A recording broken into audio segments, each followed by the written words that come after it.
Stathopoulos and Josh Phegan come together in an incredible podcast, Grow, Scale, Master. An energetic approach to drive progress, master skills, build strengths and put the strategy back into rapid business and personal success.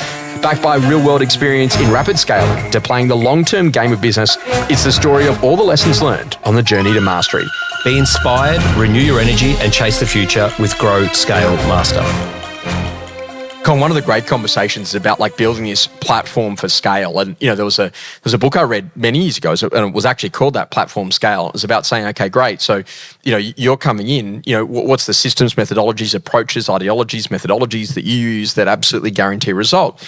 Now, imagine that you're walking into Macca's and you're about to work there as a 14-year-old on your first day of a shift, and you're like, oh, yeah, cool. Yeah, man, you're on the fry station. Okay, cool. Yeah, man, have a crack. See how you go. And I'm like, what? It's like, versus the fries got to be at minus 34 degrees. The oil's got to be at 65 degrees. You need a full basket of fries. You need to put it in the station, press the button, goes down, stays in the oil for a minute and a half, comes back out. Then you got to wait for it to do its auto shake. Then you got to then take it out of that, put it onto the drying tray, add the salt. It can be under that light for a maximum of 10 minutes before the fries need to be thrown out. Like, that's actually a very systemized process. And so when you start thinking about platforms for scale, one of the challenges, I think, for a lot of agents is that they have built up a way of doing business where personal personification is the way they do it. So you employ me, you get me. And that's a really interesting model. It's a business model. I've championed it a lot myself for my own personal business, where it's purely built on the personal exertion and effort model. But when you start thinking, okay, great, there is definite limitations to that model. And so now you've got to go and build some sort of platforms where there's a system, methodology, or an approach, or effectively a way of doing business. So if I came in and I said, hey, Con, I want to sit down with you. I want to understand some of your philosophies around three very specific areas. How do you generate your leads? Then in addition, I want to know, how do you actually win your listings? And then what do you do to actually sell the things? And so I want to know what you do within that. Yes. And people are like, okay, great. And so this is where you've got to understand is that what you're doing right now, are you trying to scale art? Or actually are you in a position that you're saying, well, I'm not going to scale art. I'm going to be over here where I'm actually going to scale science. And so if I said to you, okay, great, I'm going to get a list of every listing that you won last year. Let's say that you won 100. Okay, great. How did you meet the seller and what did you do to progress them to market? Yep. So, they were in the database. Yeah, but how did they get into the database? They were in bar inquiry, or they came through an open home, or they came off that lead generation piece that we did about appraisals in your street, whatever. Like, that's the important part that people don't get. And it's like, it was referral or database. No, but that's actually not the lead source. It's like saying the fridge is the source of the food. Correct. Now, like, we're not quite there yet. Yeah. But it's thinking about this as an approach. Yeah, I think it's. I think we're at 2024. It's all about the era of platform. Platform isn't necessarily technology. Yeah. Platform is the way. It's an operating, I guess, methodology of how you run business, right? So for us, we've looked at lots of different businesses, real estate businesses across Australia.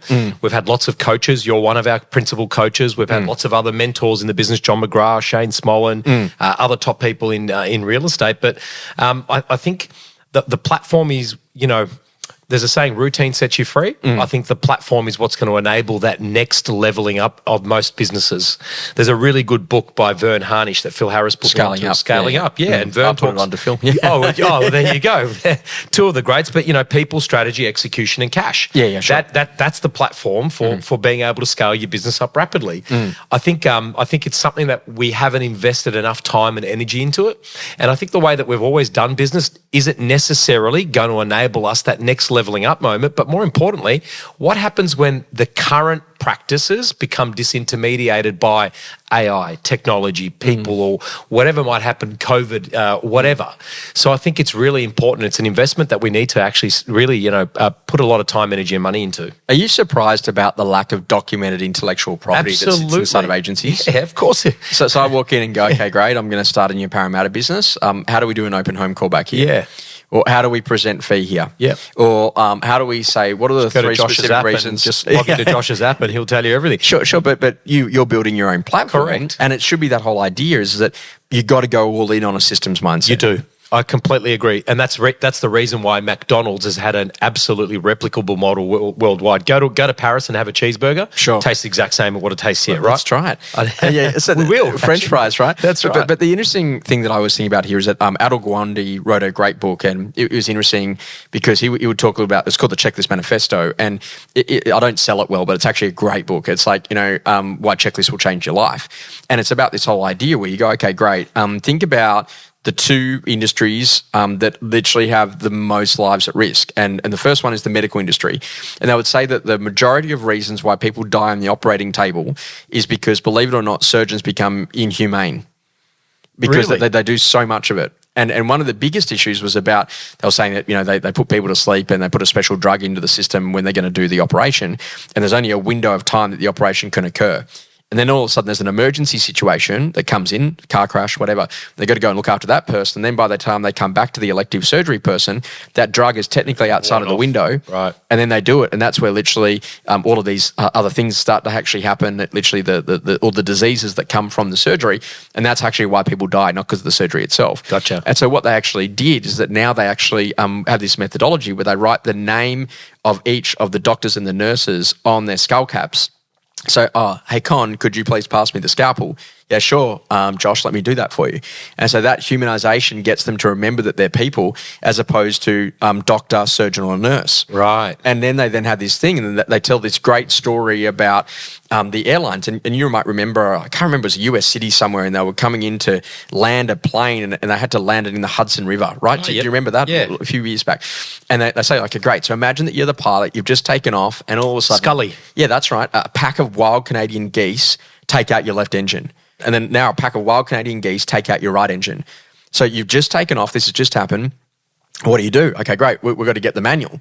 Hey, where's the manual? Oh, it's on Doris's computer. She's away this week, so we can't get access to it. Oh, it's at the front reception desk, but we can't get access. Okay, great. So all of a sudden they pull out the actual systems manual and they look for pack of wild Canadian geese. And it's not in the checklist, right? Yeah. But the engine's not working. That's on the list. First one, restart the engine. Try that procedure, doesn't work. Okay, great. Engine's completely failed. We're now in a position that we can't restart the engine. We're going to have to do a landing. Is it going to be a water landing, or is it actually going to be a land landing? So we can see a body of water, better known as Hudson River. Okay, great, so we can land it. So what they actually do is they drop 80% of the fuel load out of the plane.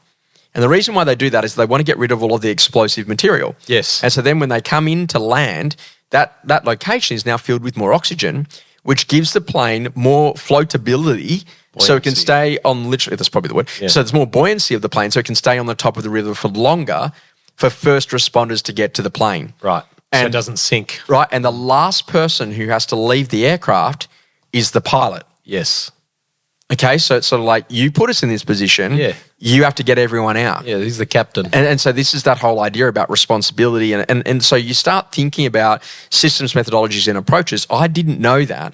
And I'm going to say to you that every single time that you get yourself into a moment of conflict or a situation that drags on your energy, it's because you didn't follow a system. Great example, multi-offers.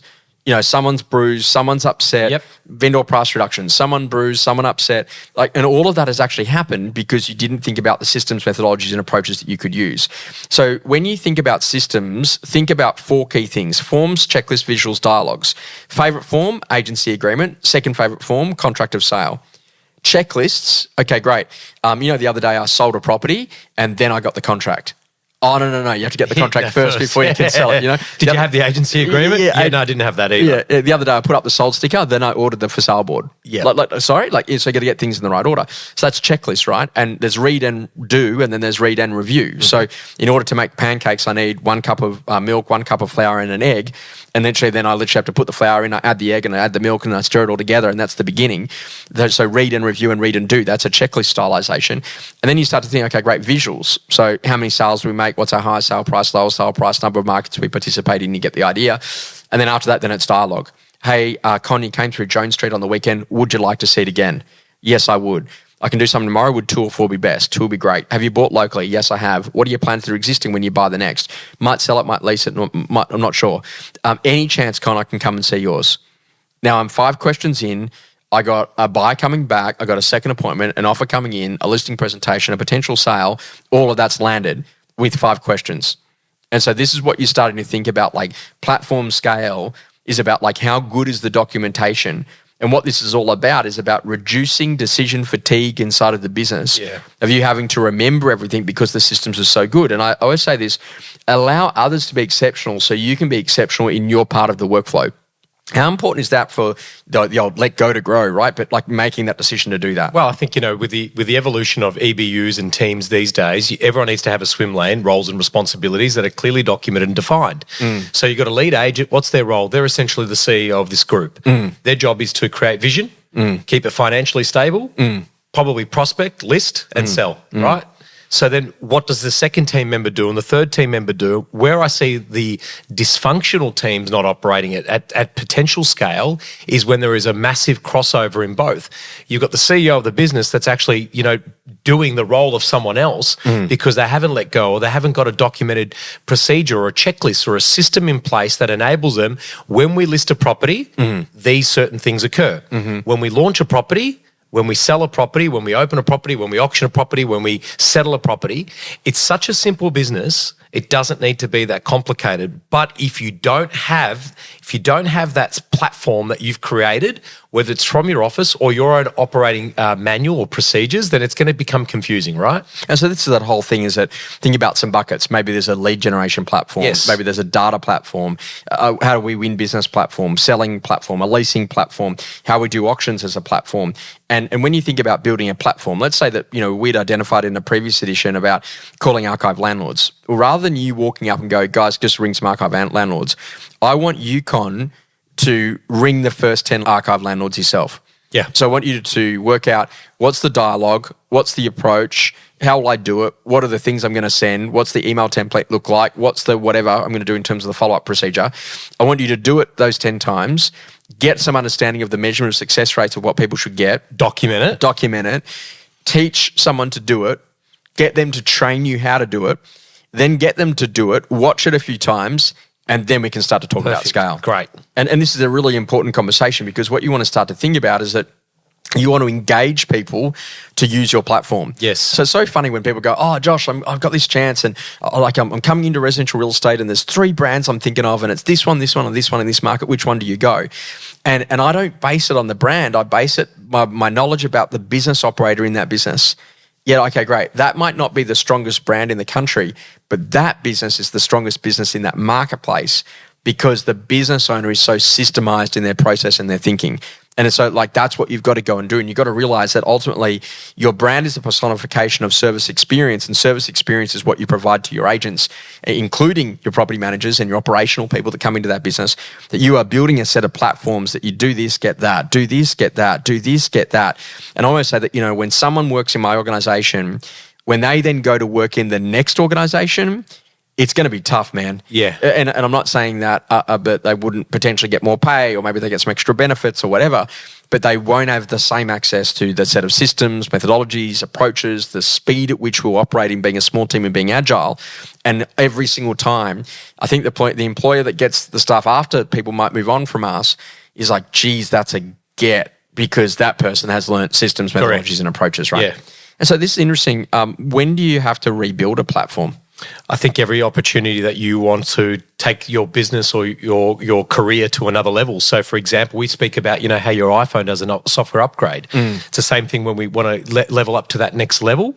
So I think for me, rebuilding is I don't think anything's ever built. And I think it's an evolution. I think it's going to keep evolving and it's either adapt or adopt or die, right? So for me, our business went from 90 sales to 1,800 sales in 4 years. Sure. So we've had to continuously evolve our platform, our checklists, the way that we go about our business because we're learning from our mistakes, we're learning from our experiences, we're learning from what our consumer and our customer are actually expecting from us. So for me, rebuilding, it's probably retooling is probably a better word because I think rebuilding means that, something's broken, we need to completely fix it. We actually have that. We have broken systems in our business. We do. So every week we have a meeting called Broken Systems. Wow. I like that. What's not working? Yeah, great. So that's not working. Okay, great. It's broken. It needs to be rebuilt. Perfect. So, and this is that whole idea is that infrastructure is stress test. So as an example, an agent can do 6 opens on a Saturday. Yes. After that, it breaks.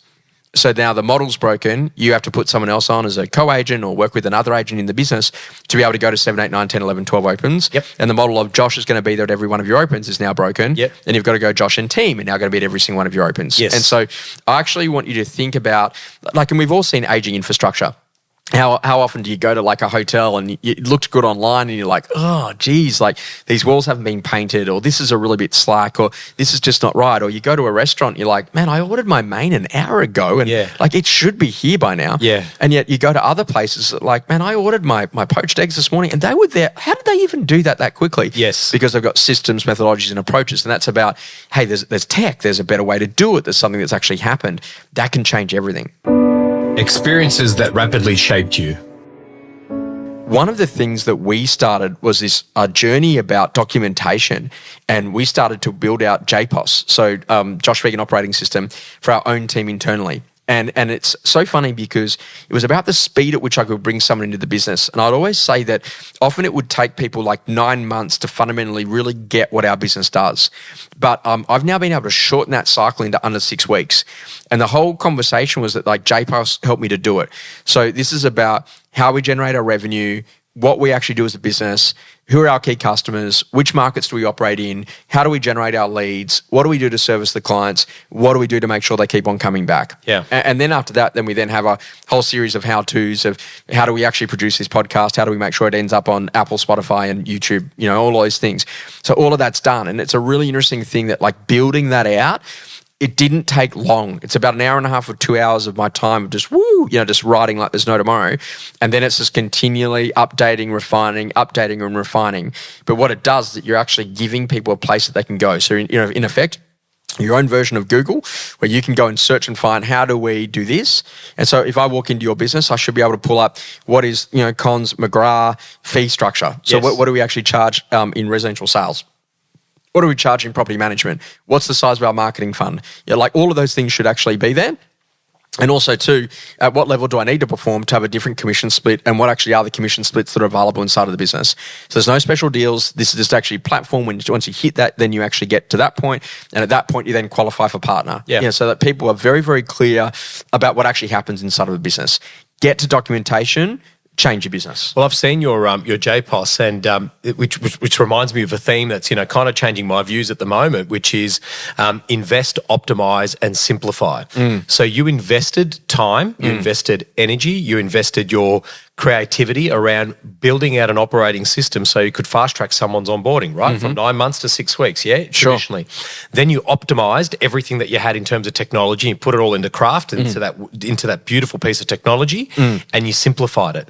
So imagine if we invested, optimized and simplified our technology, our operating procedures and manuals, the way we go about our business, our values, our life. It's an investment of time, human capital, money, resources. Optimize what you've got and then just simplify it, make it so easy. Something that's changing your view. Colin, I just think that we live in a world where people want easy, they want done for you, and I actually think that people are prepared to pay for that. I agree. And so your job is to build a set of platforms where that happens. Completely agree.